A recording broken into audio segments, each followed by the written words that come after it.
Welcome to Between the Shelves, the premier Save a Library podcast. I am your host, Alex, and this week I am joined by Sam from Patron Services. Welcome, Sam. Hello.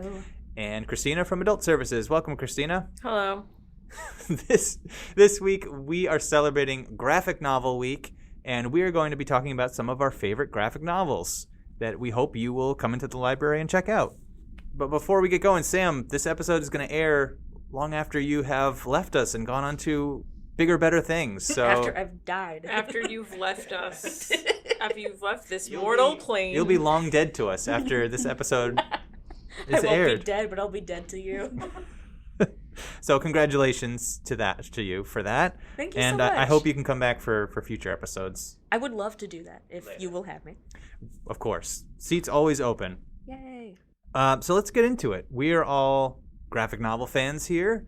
If you go back and listen to our book club episode, you'll know that we can be very critical of graphic novels we don't like, but here we're going to be talking about ones that we do very much like. So I'm excited to get going, and I have quite a number of recommendations. I think we all do too, so let's not waste any time. Let's just get right into it. So these, I have 6 recommendations that I've paired off in groups of 2 because they're very similar, and you'll see why in a second. So my first 2 I want to talk about are The Goon by Eric Powell and Hellboy by Mike Mignola. So I'm sure everyone's heard of Hellboy, but I'm going to start with The Goon. Actually, no, forget that. I'm going to start with Hellboy since everyone's probably familiar with Hellboy at this point. The basic plot is a demon is summoned from hell by Nazis to turn the tide of the war. The demon turns out to be a baby, maybe the son of the devil. And the baby is captured by the Allied forces and raised to combat evil in a secret government agency called the Bureau for Paranormal Research and Defense. This graphic novel series, or comic series and graphic novels, it's been going on for, I think, 30 years now at this point, or longer. It's just like the perfect blend of horror, action, mystery, the paranormal, all that good stuff. Mythology kind of goes into like ancient Norse mythology, ancient like Aztec mythology. So it kind of pulls like these demon kind of creatures from all sorts of different mythologies around the world. And I don't know, it's just like a very interesting background story for a creator, an artist to just go wild. And I don't know, I just found it fascinating. I loved them growing up. And then during the pandemic, I realized that Hoopla, the library app Hoopla, has the entire Hellboy series available. So over the course of the 2 months or so the library was shut down, I just read every single Hellboy comic on my iPad on the Hoopla app.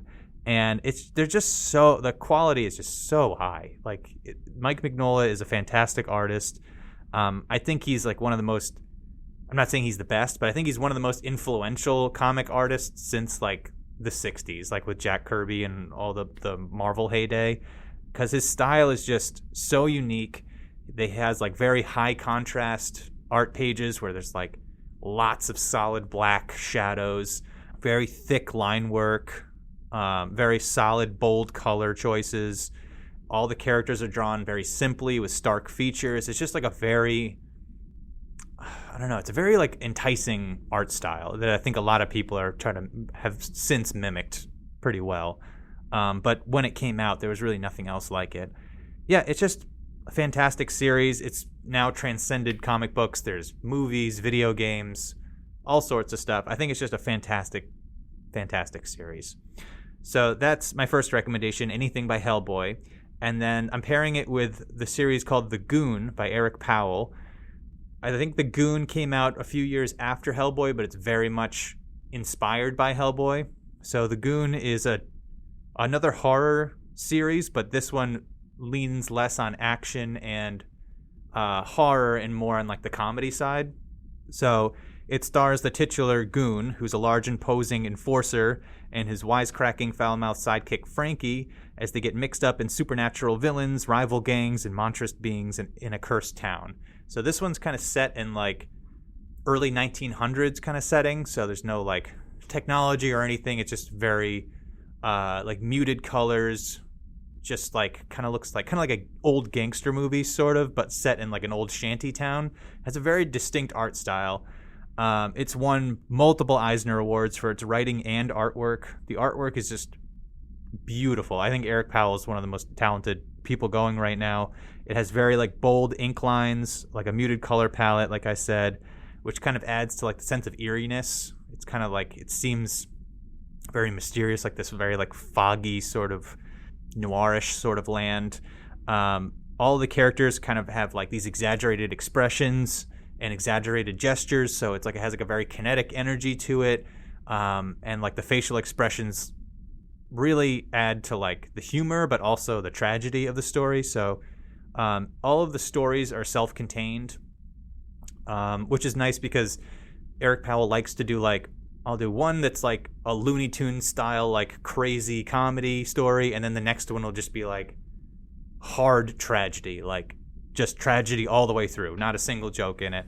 And those tragic stories are more of like the canonical, quote unquote canonical stories, like those kind of continue the story of the Goon, which over the course of, I think he's been doing the Goon now for almost 30 years, has really filled in his background and made him a more full character, whereas in the beginning of the Goon, it was just like a playground for the artist to just go wild with all crazy creatures and action scenes and stuff. But now it's like a very grounded, real story. I have all of them in like their library editions at home. Like they're in 5 like hardcover nice editions. They're all published by Dark Horse, who also does Hellboy. So there's a theme there. I think like if you had all the comics lined up, there'd be like 2,000 pages or something now. Like I said, they're in like 5 huge volumes I have at home. But most of them you can get at the library or on the Hoopla app or something like that. So you should definitely check it out. It's just fantastic. I think it's like the best thing going there right now. So those are my first 2 recommendations, Hellboy and The Goon. Who wants to go next? I can go next. All right. What do you got? So I have the entire run of the Gail Simone Batgirl, which it's part of the New 52s thing that DC did maybe about almost 15 years ago now, where they like rebooted a bunch of their superheroes for like a more modern era.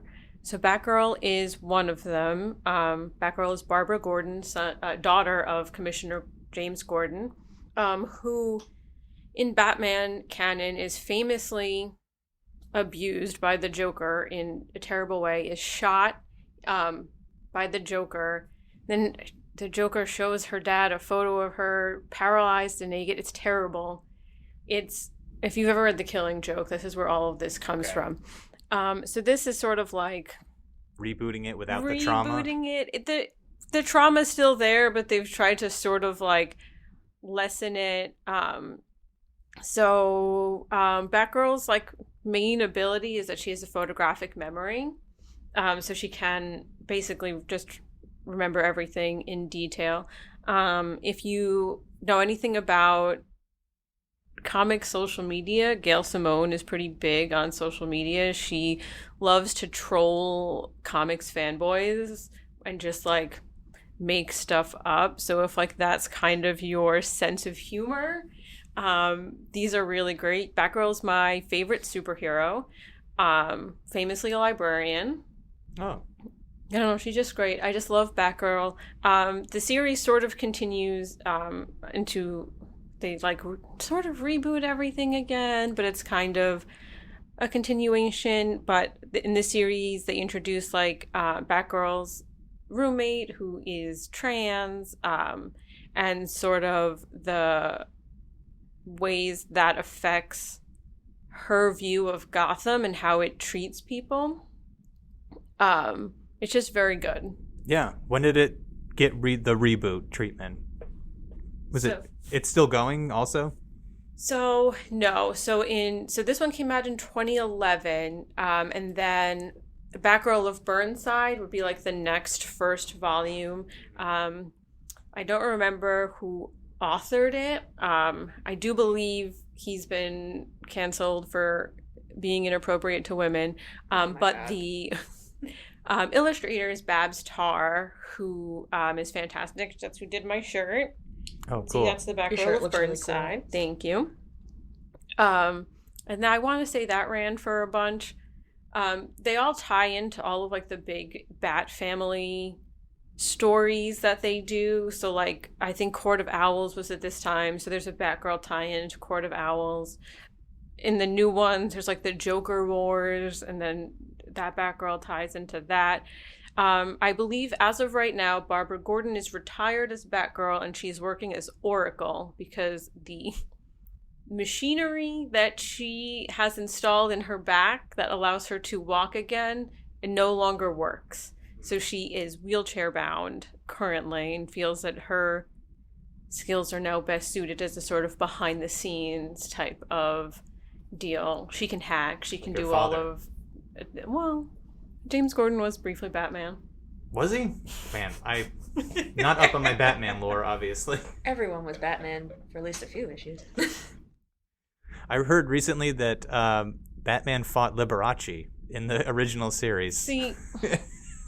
I do not recommend Batman at all. I will recommend Nightwing, but not Batman. Nightwing seems cool. Yeah. Okay. Nightwing is the original Robin's new... reboot of Robin, yeah. Yeah. That much I know. All right, cool, Batgirl.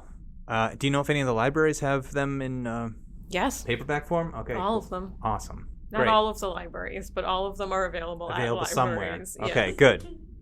All right, awesome. Sam, what do you have for us? Okay, so the first graphic novel I have is called Salt Magic by Hope Larson and Rebecca Mock. Salt Magic follows a girl named Von Seal who lives in 1919 Oklahoma. Her brother has just come back from war, and she wants everything to, like, be regular again, but with the traumas of war, like, he's a completely different person, almost, and she hates it. He's now getting married, he's moving out to, like, the sod barn with his new wife. They're about to have a kid. And she's like, I just want everything to be regular. But a lot of things change when a witch shows up at their doorstep, and you find out that Albert, quote-unquote, cheated on his fiancée with a witch while he was at war in Paris. But because he doesn't want to go back with her, the witch ends up cursing the entire land, like the family's farm, and turns all of the water to salt water. And Oklahoma's already in a drought at this time, so it's a very big problem. Von Seal takes it upon herself to go out and try to find this witch who has now disappeared, to try and save the farm and save everything. And I didn't know what to expect when I had first started reading this. I picked it up because I love Rebecca Mock's art style. She's someone that every time she's at a convention, I, like, search her out because her work is so beautiful. She has a very, like, delicate sense of, like, coloring and just a very nice style to grasp, like, in any genre, which is very nice. But the book, on the back of the book, it says that it deals a lot with, like, finding the love of family and, like, the love for yourself kind of thing. But I saw it more as dealing with change, but accepting that life is change. And also there's a beauty to growing up and growing old, and new adventures come with, like, new experiences, even if the old adventures of youth are, like, in the past. And it's such a fun book to read. I want to say we have it here at the library. I'm not positive. I feel like, if anything, it's on Libby. I feel like it must be. Yeah. What's the title one more time? Salt Magic. Salt Magic. That sounds really interesting. So it's like historical fiction, sort of, but with, like, tinges of fantasy, or does it lean more into, like, the fantasy side? It leans a little more into fantasy side, only because of the places we end up going. Because it starts off in Oklahoma, and then she travels out into the desert and finds, like, a giant mansion that is just twinged with magic and with animals that have come to life to be, like, bipedal. Yeah. And it's very interesting. There's also, like, a missing brother that's happening with, like, one of her crazy uncles, and it's very intertwined, the story. There's a lot of things going on, but it's very good and very, like, clear and cut, and very nice read. Nice. I'll check it out. It was the author Mox, you said? Rebecca Mox, or was she the artist? Rebecca Mock is the artist. Hope Larson is the author. Okay. I was trying to find, like, an example of the artwork, but I'll look it up later. Cool. That sounds really cool. Interesting. Thanks. Of course. Okay, so I have two more. I've been recently going through the Eisner Award winners lists and just reading anyone that sounds interesting to me. So that's how I came across this interesting title. And I think, Sam, I already told you about this one. The series is called Peepee Poopoo by Carolyn Cash. You've told me about this one. It won this year for the Best Limited Series, Eisner Award. It's semi-autobiographical short stories that are basically follow a struggling artist who's just graduated school and is trying to navigate her career as an artist with her social life and love interests and all of this in her swirling, messy 20s in, I believe it's set in Chicago, I think. Anyways, despite its name, it is so good. I highly, highly recommend checking it out. It's kind of set in like a zine format where it's 3 volumes that are out so far. And they're all broken up into short stories that range from like 1 page to half a dozen or so. Each story is hilarious. Carolyn Cash has a very funny way of talking about her life in a kind of deprecating way, but also just making fun of all of her millennial peers and all of their annoying habits and all that kind of stuff. So it's very, very funny to hear all of that stuff. The art style is very, very good. The covers are sort of harken back to like the 1960s underground comic scene with like American Splendor, Zap Comics, R. Crumb, as I mentioned before. So it kind of looks like that, but then the inside artwork is very much more modern with like clean line work and bold, saturated colors and everything. But they just work so well together. I love her art style. I can't wait to read more. So, again, the series, it's called Peepee Poopoo. Check them out. A few libraries have them, but they are also available on Hoopla, which is how I read them. So check out Hoopla again. So while I was reading Peepee Poopoo, the author Carolyn Cash kept mentioning how she has been inspired by the comic strip Nancy, which I've heard about for years, but I never got around to reading. So I finally read it, and I get it now, why so many of the artists I love always talk about how great Nancy is. So if you aren't aware, Nancy is a comic strip that got started in the 1920s and has been going ever since, and has been kind of a changed tone and style with the new artist who takes it over. So it's now on its 6th artist, who has been running the strip since the 20s. And the latest artist's name is Olivia Jaimes, which I think is a pseudonym for something. It's not the actual author's real name, but in any case, in this iteration, which got started in 2018, Nancy is an irreverent young girl who hates school and chores, but loves her boyfriend Sluggo and loves idling with her cell phone and binging on junk food. So she's a great character. She's just like petulant and hilarious and just sarcastic, and is just a very, very, very funny character. The art style is very similar to like Peanuts or like any of those classic comic strips. Very, very simple, clean artwork, like very few colors. But it works because it's just so self-referential. It makes fun of, it gets very meta. It talks about like comics as a medium a lot of its jokes. But it also takes like very sharp aim at like modern anxieties, modern behaviors, or over-reliance on technology, all this stuff. It's just like, it's so funny. And there's a collection of Nancy strips that's just called Nancy by Olivia Jaimes. That's the one that I read. Highly, highly recommend it. It's just so funny. It's like a perfect summer read because you can just breeze through the stories, and they're all so funny. So those are my second recommendations. Peepee Poopoo by Carolyn Cash and Nancy by Olivia Jaimes. What do you got, Kristina? Okay, I have another whole series, which would be Blacksad by Juan Diaz Canales. So originally published in French, but has been translated. So it follows like a private investigator named John Blacksad who always gets up into a lot of trouble as he's investigating things.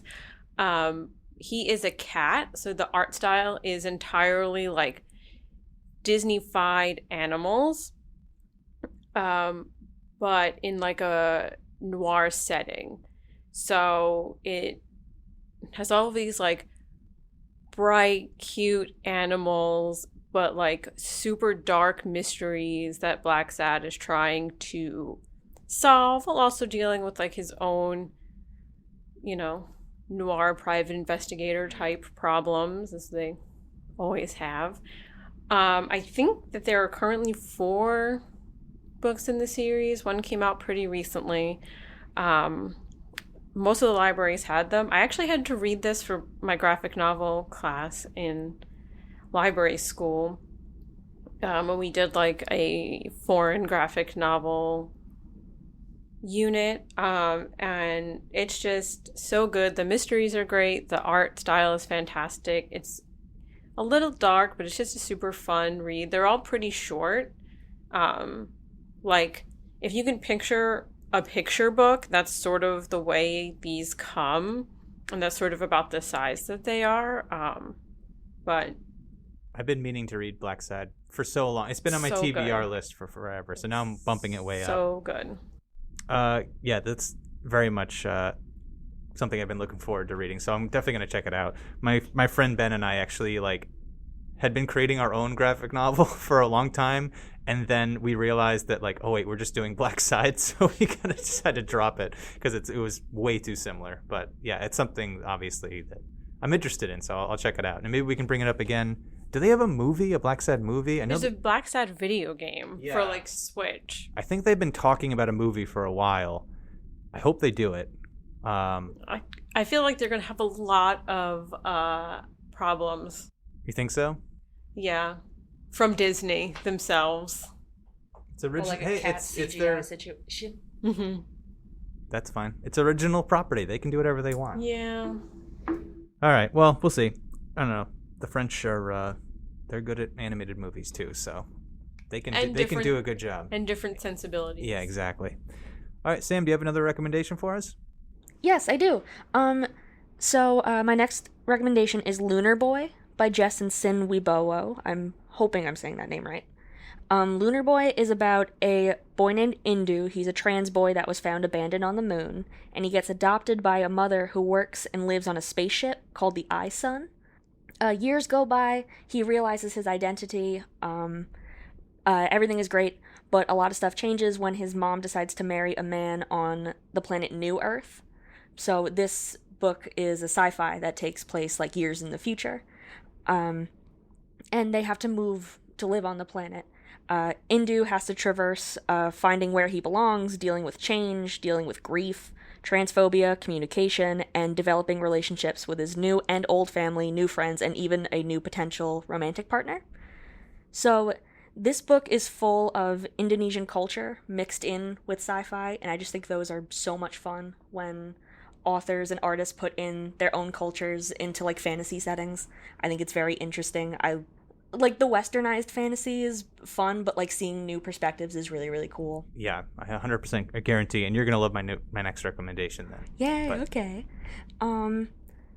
Let's see. They also talk about traditions and history revolving around gender and community as well, with Old Earth. So it even talks about going into how there was homophobia and transphobia everywhere, rampant, when Old Earth was happening. So basically our time period. And it becomes a bumping block to this building of community that they have now. They have a whole center where originally it was to take care of old trans people that couldn't get help or care, and now it's just a big community center. And it's one of the only children's graphic novels that I have seen so far that doesn't treat transgender or homosexual or non-binary as dirty words. Because as much as I love the representation of I was born a boy but I feel like a girl, this one's I'm transgender. This is the word for it. I'm non-binary. I'm thank goodness it's finally let's get over happening. it and move along. Yeah. Yeah, and it has it with children as well. In it shows children being non-binary and trans and discovering themselves, which is also incredibly important. It's not just an adult issue, it's a growing up issue. So yeah, this book was very important for me when I had started reading it. It looks great. And I know you don't like labels like children's or YA or anything. Yeah. But I was looking at the art quickly on Google Images, and it looks very much geared towards younger children even. Yeah. But I think this is something that anyone can benefit from reading. Oh, absolutely. in this instance, it's very good that it's geared towards children because it'll like help them out figuring some certain feelings or big feelings as they're growing up. But I do also think it does put the block on having adults reading it. But adults should read it. Like, I was learning things about myself while I was reading this book. And it certainly wasn't like made for me, given I'm 25. But I would suggest that anyone reads this book. It's very good.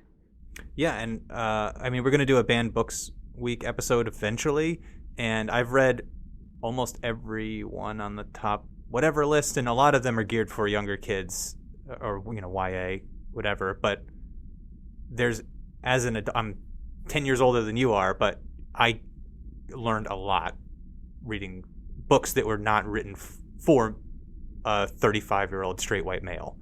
Right. So I think anybody could get something from this book. Sorry, did I cut you off? Did you have any more thoughts on Lunar Boy? No, not really. Okay, it looks great. I'm going to check that one out. These do. All right, so my next recommendation is a graphic novel that came out I think earlier this year in 2024. It's an Eisner Award nominee, which is how I heard about it. It's called Shubeik Lubeik, I think is how you say it. It's by a young woman named Dīnā Mohammed. The title translates to Your Wish is My Command, which gets into the theme of the story, which I'll tell you right now. So it's a modern fantasy graphic novel set in Cairo, Egypt. In this story, it is, I say fantasy, but it's sort of more speculative fiction. So it's in a world where wishes are real and they've been bottled. And because wishes are now a bottled product, they are a commodity, and now there's a whole world economy that's developed around wishes. And there's all sorts of tiers of wishes, where, you know, there's like cheap wishes that are like bottled in like what look like Red Bull cans or something, which they're cheaper, not cheap, but they're cheaper.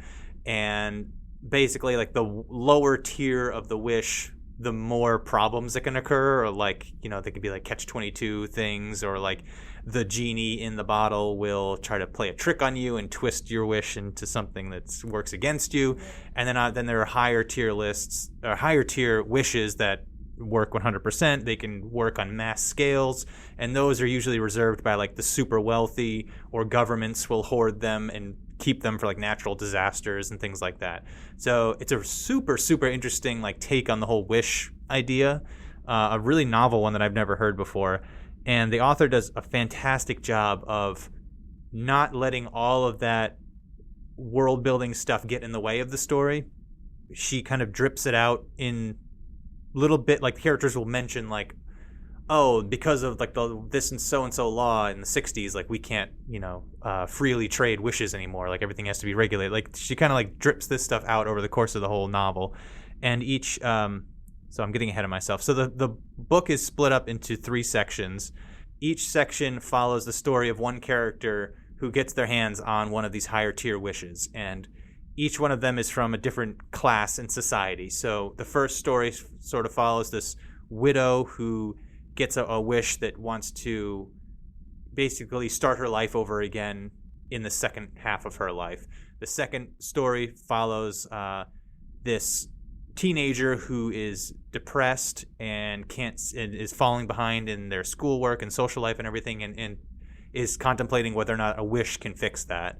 And then the final story is about a gentleman who, because of his religious upbringing, this is kind of spelled out throughout the whole book, but like there's a whole backlash to wishes that, you know, they go against God and all God's wishes and all this stuff. So this character is very conflicted that he has one of these wishes, and when one of his close friends starts dying, he's kind of weighing, should he use his wish to save his friend?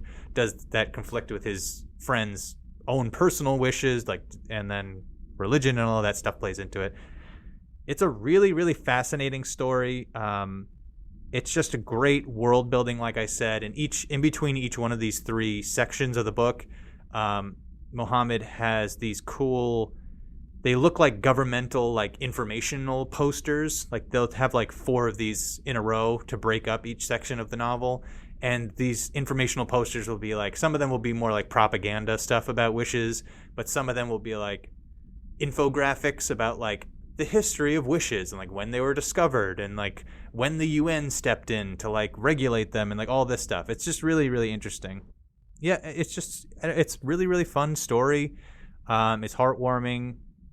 It's intriguing. I think this would be like a great choice for like a book club if you wanted to do like a graphic novel book club, because it's very thought-provoking and each story is very different and explores like some philosophical ideas too. So it does invoke some cool discussions. So again, that one is called Shubeik Lubeik, I think is how you pronounce it. It's SHUBEIK by Dīnā Muhammad. And then that leaves me with my last recommendation. This is maybe my favorite graphic novel ever. It's Essex County by Jeff Lemire. Have you heard of this one? It sounds familiar. Jeff Lemire's, he's pretty prolific. He has a graphic novel come out almost every year now, but I think this is, if not his first, one of his first graphic novels. It's actually 3 graphic novels that they bound into one story. So each book follows a different character in a small county in, I believe it's rural Canada, I believe is where it's set. The first story follows an orphaned boy who's living with his uncle on a farm. The second story tells of 2 brothers who are kind of rising to be like the next big hockey stars in Canada.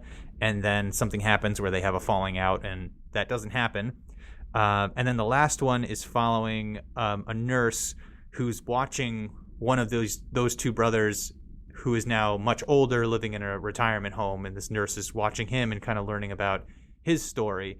And then don't want to spoil anything, but by the time you get to the third story, you start to realize that all of these 3 characters are related in some way, and all of these stories start to come together in a really profound way. Like when you finish the story, like it knocked my socks off when I was reading it. It was very, very profound.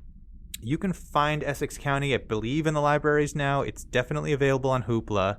I think it's about 500 pages in all when you have all 3 graphic novels, but it's highly, highly worth reading. It's really, really stuck with me to this day.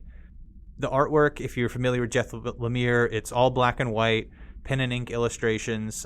His art style is very stylistic and rough, but with like very confident lines. Like it looks like a sketchbook almost, with like not very much detail filled in, but it's very like stark, high contrast artwork. If it works for you, it really works for you.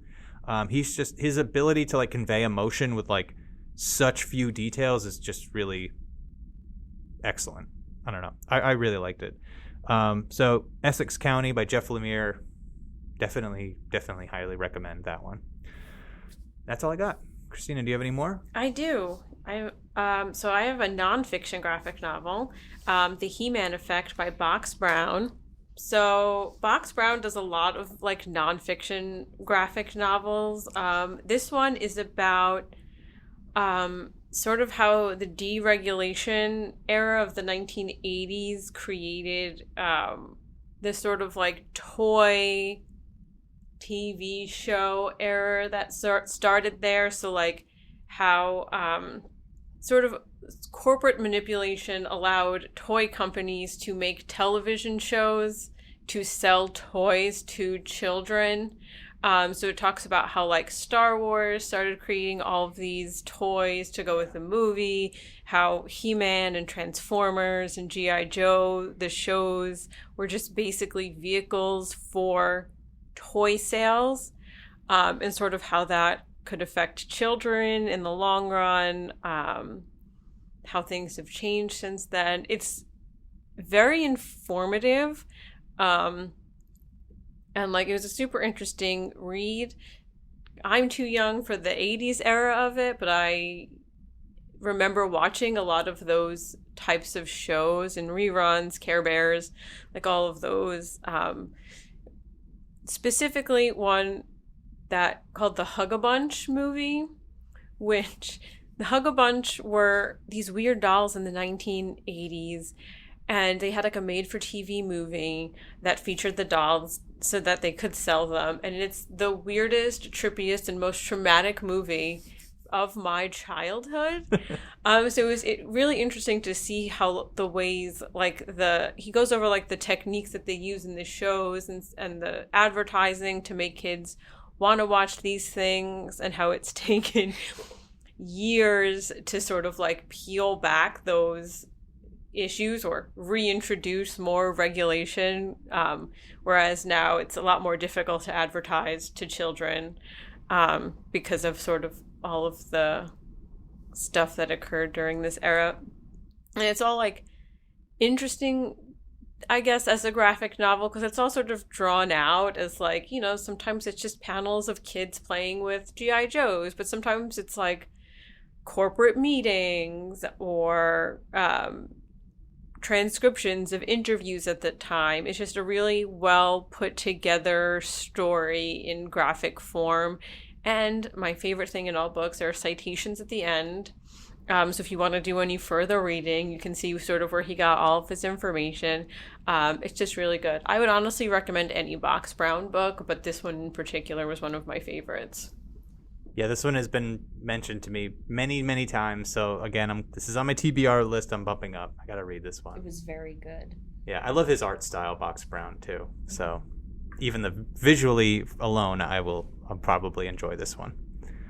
Awesome. The He-Man effect. The He-Man effect. All right. Do you want to close this out, Sam? Yes. So the last graphic novel I have is Beautiful Darkness by Fabien, Vehlmann, and Carrascote, which I'm probably mispronouncing, but they are a French duo that does the artwork for Beautiful Darkness, and a few other graphic novels as well.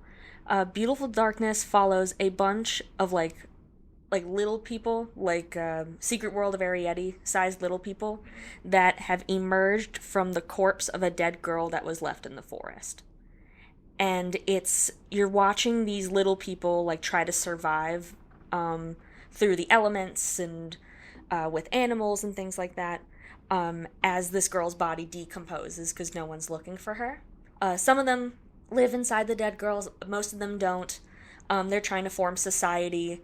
I have a theory about it because they never really explain where these little people like came from. I think they're like a part of the girl's subconscious that was like let go when she died. It's where like some of them represent like her envy, some of them are like her actual self, which is our like little main character, which I don't believe any of them really have names. Some of them are like her pride kind of thing, and it's basically all of those things, but as a little girl trying to survive alone in the forest. So it's a mixture of, this is a very beautiful book where everything is in like watercolor paints, and some of it is very, very realistic, but the little characters are very cartoonish, where that's very beautiful. But then it gets very, very dark when these characters realize that like the world almost thought up by a child is not what the world is at all. Like, one of my favorite scenes is one of the main girls runs away and she tries to have a tea party with like a bunch of squirrels and birds. And being squirrels and birds, like, she ties ribbons around them and like gives them acorns and whatnot, but they just start like attacking and destroying everything and attacking people. And it gets very, very dark and a lot of people die, but it's just such a fun graphic novel to speculate on. Yeah. That it's a real thinker of a graphic novel. It was originally published in French. It definitely kickstarted an interest in French graphic novels. I didn't realize how big of a graphic novel underground France had until I started reading this book. I was lucky enough to go to France a few years ago, so now I have like a big version of the French copy, Beautiful Darkness, and the English version.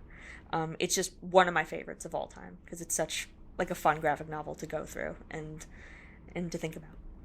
I'll definitely check this one out. The French, I mean, they basically invented the graphic novels. So one of my like before I die like vacations I want to take is go to Belgium to see the Tintin Museum, the Ergay Museum, who did Tintin comics, which are like really the first graphic novels.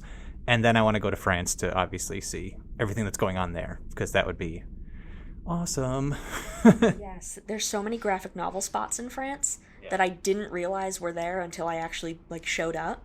and it was just such a fun experience to go around like by myself to all these different places and pick up different books that my suitcase was so heavy coming home because I had like 10 books that I had just brought home. I did the same thing when I went to Rome for my honeymoon, and I went to like every comic book shop I could find and just grabbed like anything I could find in Italian. Just like they have such cool stuff that we don't get over here. Yeah, definitely. Yeah. Beautiful Darkness, though, I think we have it here at the library in English. Mm-hmm. Yeah. So definitely check that out. I just thought of one more, actually. I know we're about to close out the episode, but you also read The Golden Age, too. Did both of you read The Golden Age? I read the first part. The second part I have not gotten to yet. I've only read the first part also. Part 2 is as good as the first one. That is like 2 of the best graphic novels I've read in the last handful of years. They're beautiful. I think they're French, too, right? Am I wrong? I think you're right. I wouldn't be based off of like how it's printed, I wouldn't be surprised if that's the case, because the French like to print their graphic novels on really big sized books, so you can see the pictures. Yeah, so you can enjoy the art more. Yeah. So I wouldn't be surprised if it was at least European. Everyone should check out The Golden Age. The artwork is spectacular. Like every page looks like a painting. It's beautiful, and the story is very, very cool. You should definitely read book 2, or because it concludes with book 2. It's not an ongoing series. It's only a two-parter, and it's pretty epic. Like you should really, really check it out. I highly recommend it. We have both of them here at the library. Okay, I think that's all we have for this episode. Happy Graphic Novel Week, everybody. Go come to Save a Library and come check out some of the recommendations we made. They're all excellent. Go come. Go come forth. Go come. That's all we got for this week. Thank you both for being on the episode. And listeners, we'll check you next time between the shelves.